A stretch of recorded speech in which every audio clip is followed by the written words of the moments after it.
to another episode of Fix My Style, this show where I answer and try to solve any of your style issues, interior or image.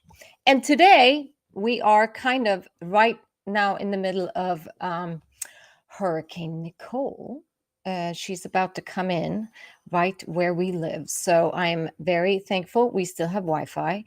But I didn't want to invite a guest today because I didn't know if it was going to happen. So again, I am picking one of the questions I get asked the most myself as an interior designer, and something I've been dealing with a lot personally recently as well.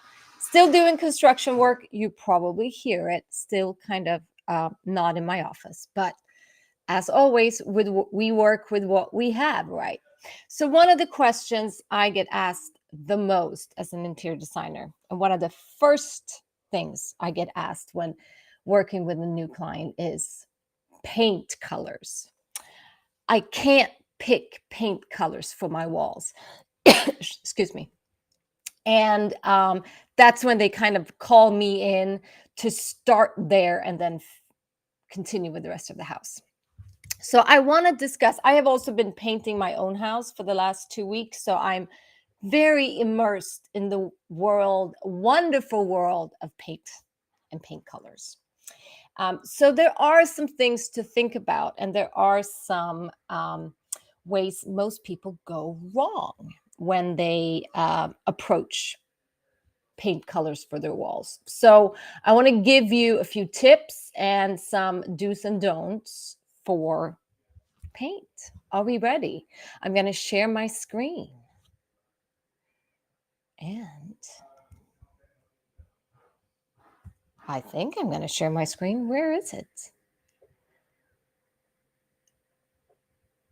I guess it doesn't want to share my screen today. Huh. That's funny. Can't share my screen. Well, let's try. Let's try. I think we got it. I think we got it. All right.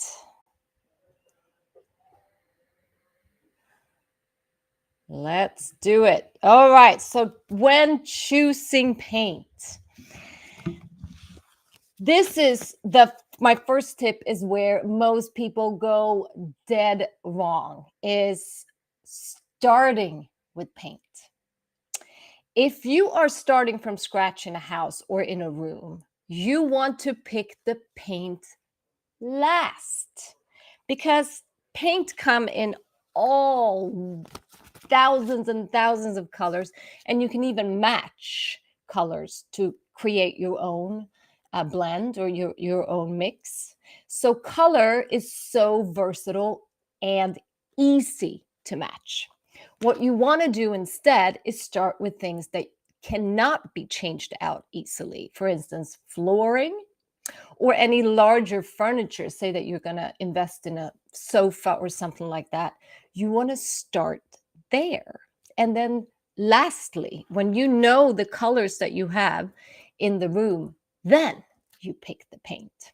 Now, if you already have the furniture and of course the flooring is already down, then of course choosing paint is where you need to go, because you have the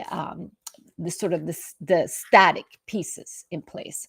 But paint is the cheapest and also easiest thing to change out. So don't start there. Tie it all together at the end with paint. Okay, I hope that was an aha right there. Secondly, you want to look at the undertone. And for those of you that work with me or heard me before, you know, when we talk about our personal colors and makeup, we always want to look at the undertone of our skin. Well, it's the same thing with paint colors, because I'm sure you've noticed lately there are about 2,000 colors of gray, because gray has been very popular over the last 10 years or so. Even whites come in thousands of different whites. So looking at the undertone means what are some of the colors that are mixed in to make this color. And a great little tip to look at is to go to this sort of the full chart that comes. This is Sherwin-Williams. It's a brand. I do like their colors a lot. I work with Sherwin-Williams colors a lot. But if you look at all these top ones, the lightest colors, it's really hard to judge whether or not they're light, or sorry, whether or not they're warm or cool, or kind of what the undertone is. Is it blue? Is it brown? Does it have more purple in it? So go down to the darker colors on that chart, and you will see more kind of where the color is derivated from. So you can see, oh, this is a darker gray. That's more of a charcoal. Here we have more of a brown. So you can more easily read the undertones and know if you want a warm white or a cool white, or a warm gray or a cool gray, or whatever colors we are choosing. So that's a great tip to kind of, another thing to do if you feel a little extra color savvy is to ask the store for the breakdown of the pigments in the color. So you can, for instance, at a Sherwin-Williams or Benjamin Moore or Home Depot, whatever it is, they can go in and read what colors are included. So you can see whether or not, okay, this gray has some blue in it or has X amount of black in it, which will give it a certain undertone, or it has some gold in it, which will make it warmer, or some blue that will make it cooler. So that's a great tip if you're wondering to see if you're choosing between two colors, get the color breakdown from the store. Now, another thing is, of course, choosing what colors to paint. And my recommendation most of the time is to go fairly neutral on the walls. So what is a neutral? Well, it can be a white, can be a beige, can be a cream. Gray can be fairly neutral, can be a grayish, which is a combination mix between a beige and a gray, but something that works with a lot of colors. Now, you might think, well, I want some color in my life and I want a splash of color. Well, you can definitely get splashes of color, but it's easier to do that with your decor or your decorative pieces, your accents. So you can add, for instance, behind me with art is a great way to add some color. And if you go neutral on the walls, your art will pop more instead of it competing too much with the colors of the wall. So when in doubt, I say go neutral and then add colors with your accents and your art and photos. That's also easier to change your accent colors out. You know, it's easy to switch a pillow, even though painting is easier than changing your floor. It still takes time, which I have noticed since I've been painting for 2 weeks now. But changing little color splashes is easier than repainting your whole house. So I recommend fairly neutral and then add fun splashes. But one place where I like to go a little bit nuts with color, even with wallpaper, is in small spaces. For instance, a half bath, or a guest bathroom, or why not a fun walk-in closet, something like that, where you can have fun, go a little nuts because it's not a room you're in all the time. And don't forget the ceilings. Ceilings don't have to be white. And sometimes it could be fun to add even wallpaper in the ceiling or paint the ceiling another color to add a little drama without having to put all the drama all around the four walls. And of course, accent walls is another way to go, adding some drama without being too much. And that's been very popular over the last, I would say, 2 decades to have accent walls of either wallpaper or a different color. It does chop up the room a little bit, adding different colors on different walls. So you got to be very certain of what is your focal point of the room. That's where you want to add an accent color or accent wall with wallpaper or something different. But having too much of it is going to feel way too chopped up and make the room feel smaller. So then lastly, when choosing paint, always test paint before you make the decision. So what is test paint? It's putting a little strip of color or little square up on the walls in the room where you're thinking of using the color. And you want to do it on different walls because depending on how the light hits, the color is going to look different. You want to have it there, the test up for at least a day so you can see it through the 24 hours or at least the 12 hours, how the light is different depending on sunlight or not, how the color is going to vary throughout the hours of the day. Now, most paint companies have little test jars. It's usually not a very good finish, but you get the representation of the color up on the wall. I usually do that for all my clients. I do test painting because I want to make sure the undertone is correct. It looks all right throughout the day, and it's the right choice. But recently, the paint companies have come up with these bigger color swatches because, believe it or not, most people pick a paint color from this size of color chip, which is impossible to know what it's going to look like in the room, but also really when it comes up to scale. And yes, it always looks darker when it gets up on the wall than it does on the little chip. But these bigger paint swatches that are self-adhesive and they don't ruin the wall behind can be taped up on walls, and you can move it around through different walls of the room you're thinking of painting, but it gives a much better representation of what the color will be. So if you don't want to start test painting squares on your walls, these test sheets are a great option. Gives you bigger area and a little more versatile than the little paint chips.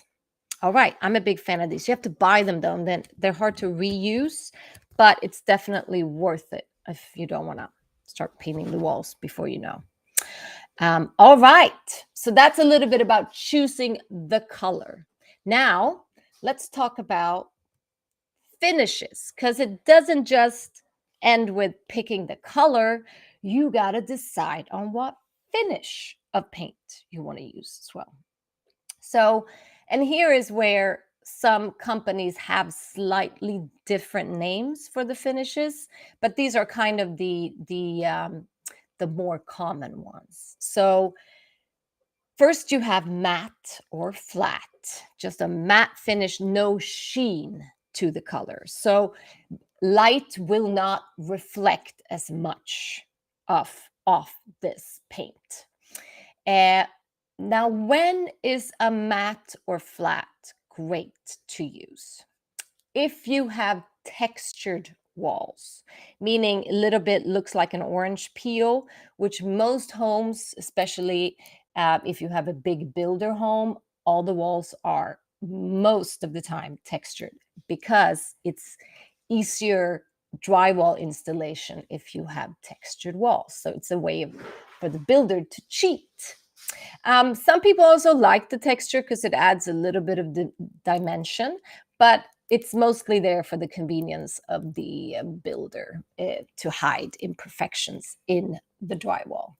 Now, with a matte or with a textured wall, a matte or flat is better because it hides more of the texture and any imperfection. And also, if you have an older house where the walls are very, very crooked or there's some dents and stuff that you can't mend, having a flat or matte paint is great because it does not show the imperfections as much because the light doesn't bounce off it.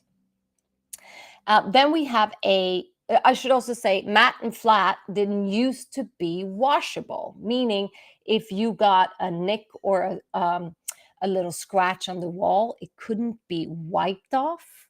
It had to be touched up, painted over.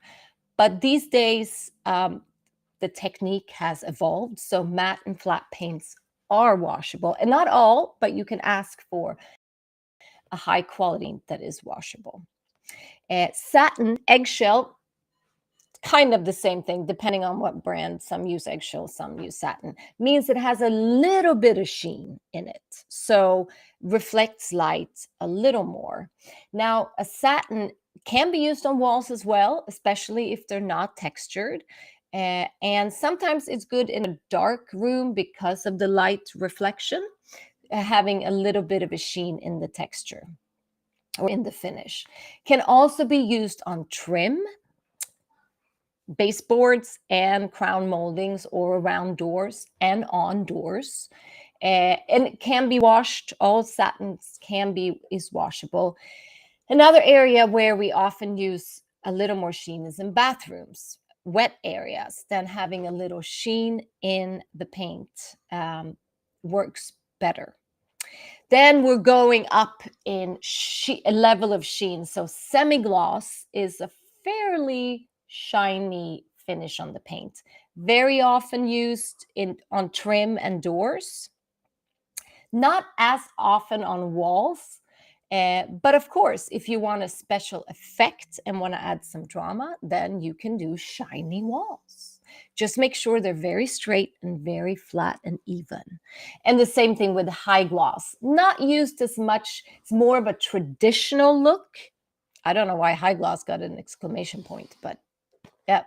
It's not used as often these days, high gloss, because it is more of a traditional look.